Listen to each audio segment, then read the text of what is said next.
Bonjour, bienvenue, je suis Gladys. Cette nouvelle vidéo va s'intéresser à mon expérience de l'hypnose. Donc l'hypnose, on en parle beaucoup, c'est vraiment une technique de libération et de guérison même parfois qui est très plébiscitée. Et c'est vrai que moi j'avais toujours un petit peu de réticence par rapport à l'hypnose, de ce côté, d'avoir l'impression de lâcher le contrôle peut-être, ou de faire vraiment confiance à la personne en face. Parce que j'avais dans l'idée l'hypnose de cabaret, là où la personne, elle semble faire des trucs, faire n'importe quoi, sans avoir de contrôle sur ce qu'elle faisait. Et c'est vrai que du coup, j'avais un peu cette réticence par rapport à l'hypnose. Mais ça reste une technique qui est vraiment conseillée dans certaines problématiques. Et il se trouvait que moi, j'ai des problématiques par rapport au sommeil et qui pouvaient être très handicapants pour une vie de couple. Et mon compagnon de l'époque m'a parlé d'une hypnothérapeute qu'il était allé voir et qui l'avait vraiment beaucoup aidé. Pas dans une problématique de sommeil, mais dans une peine de cœur. Et qu'il avait vraiment aidé à tourner la page. Et du coup, je me suis dit, je vais tenter. Et j'ai pris rendez-vous avec cette personne. Alors, elle expliquait donc au premier rendez-vous qu'elle suivait un certain protocole précis qui était en 3 séances. Donc, on avait 3 rendez-vous à suivre avec quand même, je pense, je ne sais pas combien de semaines je trouve pas le mot. Combien de semaines de décalage entre chaque séance. Et mais en tout cas voilà, donc c'était parti là-dessus. Elle m'a donné le tarif. C'était pile ce qui me restait de côté, on va dire, pour engager le process. Donc je le fais. Et au premier rendez-vous, c'est vrai que j'avais l'impression que ça m'avait apporté. Je me sentais plus détendue, je me suis sentie plus dans une certaine ouverture.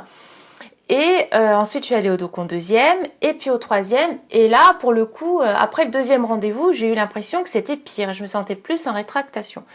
Et donc, c'est ce que je lui ai dit. J'ai dit, en fait, j'ai l'impression que plutôt que d'améliorer, ça empire. Au troisième rendez-vous, donc je lui dis ça.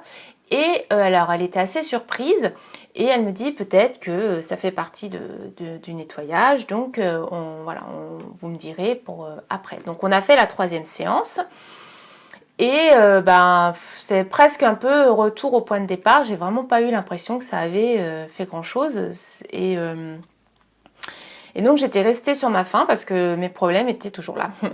Et j'ai donc cherché une autre thérapie et donc une autre thérapeute pour toujours ces problèmes de sommeil. Et cette personne-là, alors quand je lui ai expliqué toutes les démarches que j'avais déjà faites, avait l'air de se dire qu'est-ce que je vais pouvoir lui apporter. Parce qu'en fait, au premier rendez-vous, elle m'a parlé de quelqu'un d'autre. Et quand je suis retournée la voir après ce quelqu'un d'autre dont je vais vous parler là, elle m'a parlé d'une autre personne. Donc en gros, j'en ai déduit qu'elle se sentait pas très à l'aise avec mon cursus et qu'elle pensait pas pouvoir m'apporter vraiment quelque chose par rapport à tout ce que j'avais déjà fait. Et donc elle était surprise que l'hypnose n'avait pas été efficace sur ma problématique de sommeil.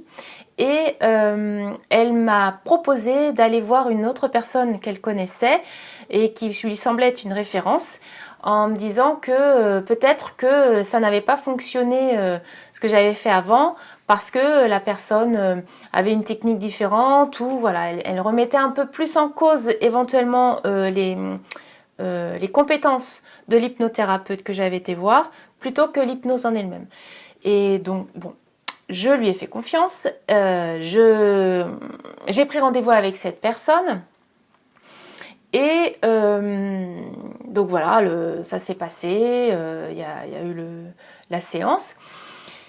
Et sur le chemin du retour, là c'était pas du tout au même endroit que la fois d'avant, enfin la personne d'avant. Et donc sur le chemin du retour, en fait, j'ai eu un accident de voiture Il s'est avéré en regardant un peu de plus près qu'en fait, ça a certainement eu, enfin la séance en elle-même a certainement eu un impact. Et mon accident de voiture, en fait, c'est parce que j'étais pas bien revenue. Quand j'étais avec la première que j'étais allée voir, j'avais 20 minutes de marche avant de reprendre la voiture. Donc, j'ai supposé qu'en fait, pendant ce temps-là, les 20 minutes de marche, ben, j'avais le temps de redescendre si jamais j'étais pas bien revenue après la séance. Et donc, j'étais beaucoup plus disponible pour conduire après. Alors que là, en fait, ben, j'avais juste à traverser la rue et prendre ma voiture après la séance.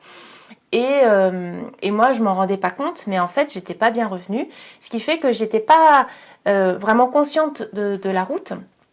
Et je suis arrivée sur un rond-point sans voir que c'était un rond-point. Donc, je suis arrivée assez vite dessus et il y avait une voiture, donc voilà. Alors, c'est vrai qu'après ça, du fait aussi de l'accident, il y a le choc quand même de l'accident aussi, mais aussi du fait de la séance, ben, j'ai mis une semaine à vraiment sentir que je retrouvais mes esprits, tel qu'on l'entend. C'est-à-dire que pendant une semaine, je me suis sentie dans le flou, en décalage, avant de vraiment sentir que j'étais à nouveau là dans ma vie. Et donc je suis retournée voir celle qui m'avait conseillé cette thérapeute, qui était du coup complètement surprise et désolée de savoir que j'avais eu cet accident après. Et donc elle m'a parlé d'une autre personne dont je vous parlerai dans la prochaine vidéo, que de teasing. Cette personne que je suis allée voir après m'a expliqué après plusieurs séances, ça faisait un moment qu'on se voyait. Un jour, elle m'a dit « Ah, mais je comprends mieux maintenant pourquoi l'hypnose n'a pas fonctionné sur vous. Je comprends mieux pourquoi vous avez eu un accident de voiture après une séance d'hypnose, parce qu'en fait, l'hypnose aggrave vos symptômes. » Et donc, ce que moi, j'en ai compris, et ce que je vais vous dire maintenant par rapport à ce que j'ai compris, c'est que l'hypnose, en fait, aggravait pour moi ma propension à me dissocier. Et donc, je ne sais pas si je vous en ai déjà parlé dans d'autres vidéos, mais en fait, j'avais découvert cette notion-là de la dissociation qui est qu'en fait, on vit à côté de soi. Il y a une partie de soi qui se dissocie, donc qui se coupe de soi, et on vit un peu à côté de soi. Et donc, moi, j'ai vécu ça pendant assez longtemps, suite à un deuil. Et j'avais vraiment senti le moment où j'étais revenue dans mon corps, où j'avais repris complètement ou retrouvé complètement mes esprits, on va dire, mais j'avais gardé et j'ai certainement encore ça encore aujourd'hui, puisque c'est une forme de compétence si on veut, puisque c'est une protection du système nerveux ou du corps, je ne sais pas trop où ça se passe.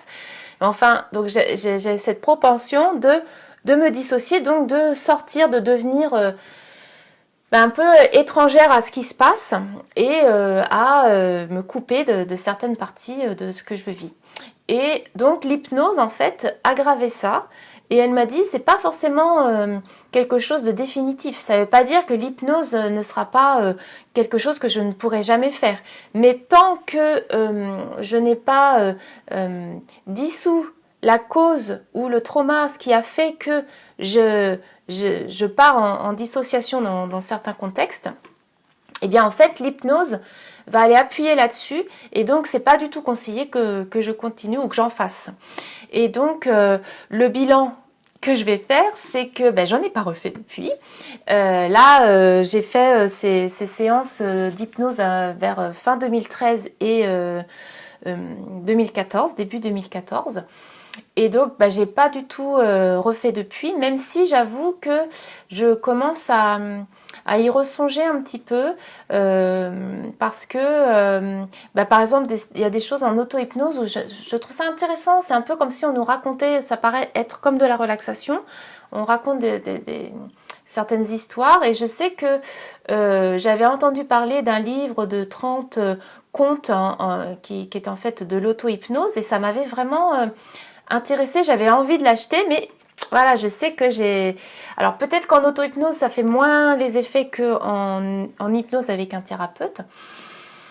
En tout cas, voilà, ça me revient un peu à l'esprit, mais pour le moment, j'ai pas retesté. Et ça, c'est mon expérience. et qui doit être quand même un cas assez rare parce que honnêtement, entre le compagnon qui m'en avait parlé et qui avait trouvé ça très efficace, et là dernièrement j'ai eu 2 personnes de mon entourage proche qui m'en ont parlé et qui en une séance ont pu régler les choses de façon très efficace et surtout durable. Bah, en fait, je pense vraiment que ça reste une technique qui est puissante et que si vous avez des problématiques auxquelles l'hypnose peut répondre et que vous êtes tenté de le faire, eh bien je vous dirais faites-le. Ne prenez pas votre voiture tout de suite, prenez le temps de savoir si vous êtes bien revenu. Et en revanche, si vous savez comme moi que vous avez cette propension à sortir de votre corps ou à vous couper de certaines choses, donc à vous dissocier, eh bien ne le faites pas. Voilà.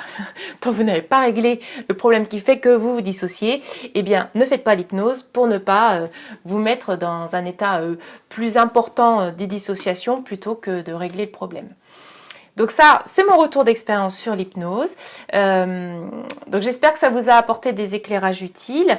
Et je vous laisse maintenant pour vous dire à une prochaine vidéo pour un prochain sujet. Et je vous souhaite une bonne journée. Merci à vous.